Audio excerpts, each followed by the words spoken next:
Hey mamas, welcome back. Thank you for continuing to follow along. This is going to be vlog number 4 now.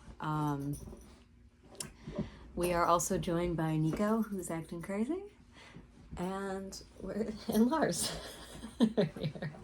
And Nico is trying to destroy the couch. So,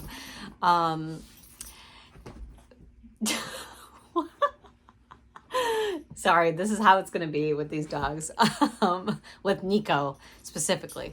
But I wanted to say, first of all, thank you guys so much for the incredible response that was had when I launched this vlog. I was so overwhelmed with all the love and support all day. It made me feel, it just filled up my heart. And, you know, doing these vlogs, even though it's been on my heart to share, it's still scary and vulnerable because I'm sharing a lot of stuff. And the messages that I received all day were just very positive and encouraging to me to keep sharing and keep speaking because this is so necessary. So thank you so much. I was just, my heart was so happy all day and I had a big smile on my face all day. So thank you again. I really hope that this vlog helps at least one mama out there who is struggling, going along the same path I'm going on right now with secondary infertility and reoccurrent pregnancy loss.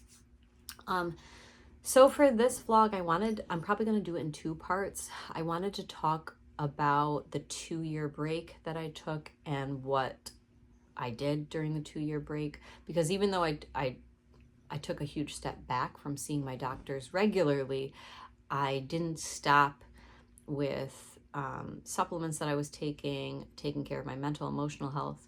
Still, my physical health I wanted to focus on, and I still did have tests, lots of tests done. Oh, that's a mama now. Sorry if I'm swiping. I get a lot of texts because I did tell you guys I'm an IBCLC, so I do get texts from mamas all day that are breastfeeding and or expecting. So I apologize for that like little swipe that I do sometimes. So like I said, with the 3rd miscarriage, I had just started working with a new doctor right before we conceived the 3rd time, like less than 2 weeks before we conceived the 3rd time. Up until that point, not many tests were done and no answers as to why I was miscarrying 2 times in a row at that point. The answer was, I'm old, pretty much, from a few that I no longer work with, but it was just being turned back to, yeah, you're old, so like that's why. We can't explain these things, that too. So when I started working with her, this was one of those beautiful divine meetups. A classmate of mine who has gone through a few miscarriages and even a stillbirth, she is the one that recommended I reach out to her. She was just talking really highly of her and said that she takes insurance, which was important to me. So reached out to her, and immediately she was just different approach, very supportive, and I could just tell, okay, this was going to be a different experience from the doctors I've already spoken with, my primary and another OBGYN who really wasn't great for me. So she had started me already on methylfolate, which is like a stronger or a more absorbic form of folic acid. Now, what I say here too, the supplements that I mentioned, I don't want you to just go out and buy them either, because I've been in that boat too, where I'm like reading what other moms do. I start taking rando supplements and then I make myself sick. So please bring it up to your doctor if anything, but I don't recommend you just go like start taking the supplements I list off because I've been there before. So methylfolate, and then at that point I was taking just the regular prenatal. She advised me to add in a vitamin D3 to that too, like an extra vitamin D3, and that was the start of the new supplements. So we got pregnant. She started me on baby aspirin because with my pregnancy with Luke, which I'll go into in another vlog, but that was pretty uncomplicated. There was nothing crazy with that pregnancy. However, I did have at the beginning in the first trimester, like 7-week mark, they noticed a subchorionic hematoma, so a little blood clot, and I believe the placement was like between the placenta and the uterus. So it was small, but enough for them to just be concerned, and they were like, okay, you need to be on pelvic rest now, because you might miscarry. So anyway, I told my doctor about that, and so she started me on the baby aspirin, and those were the supplements that I started.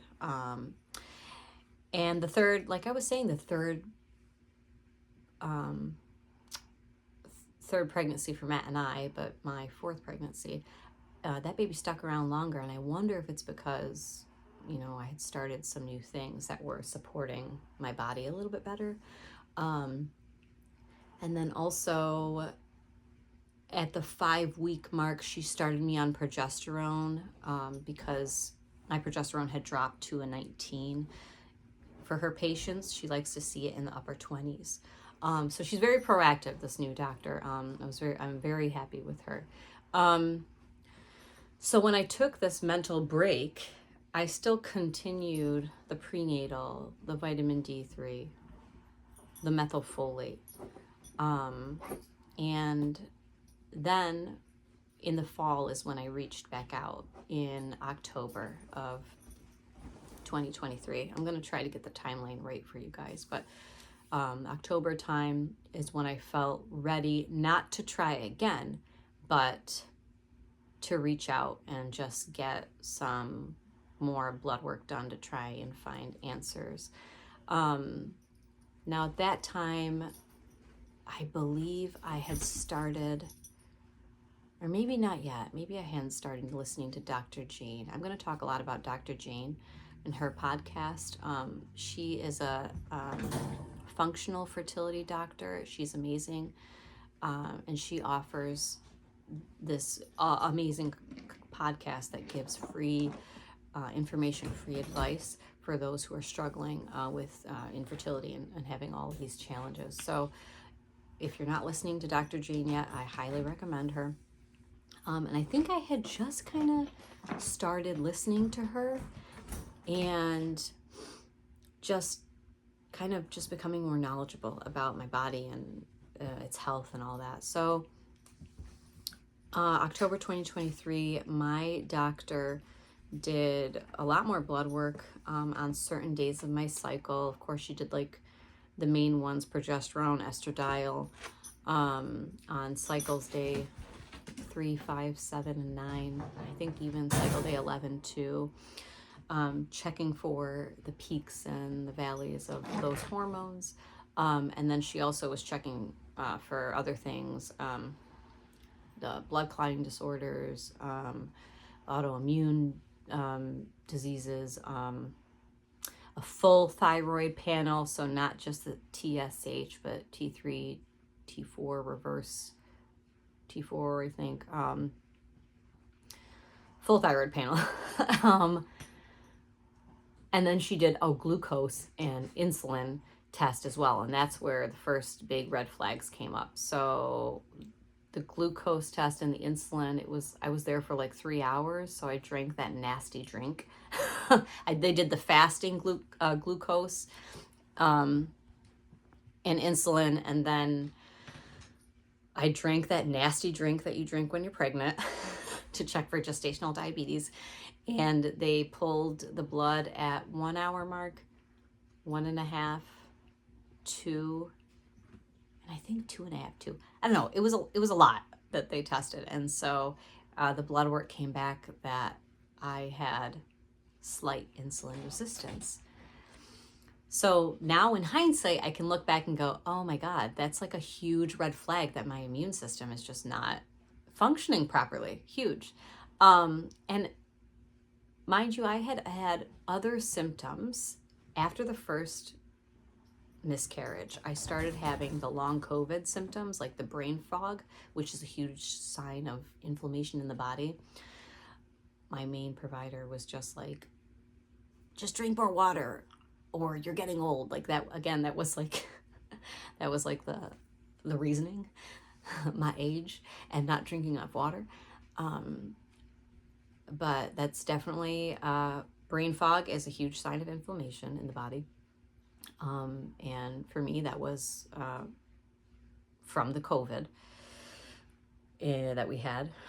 And then after the second miscarriage, the other symptom that I had, which is a sign that the immune system or inflammation in my body was really high, I started getting on this arm first patches of psoriasis. Now, if you've never seen psoriasis, it really isn't like eczema. It looks a little worse.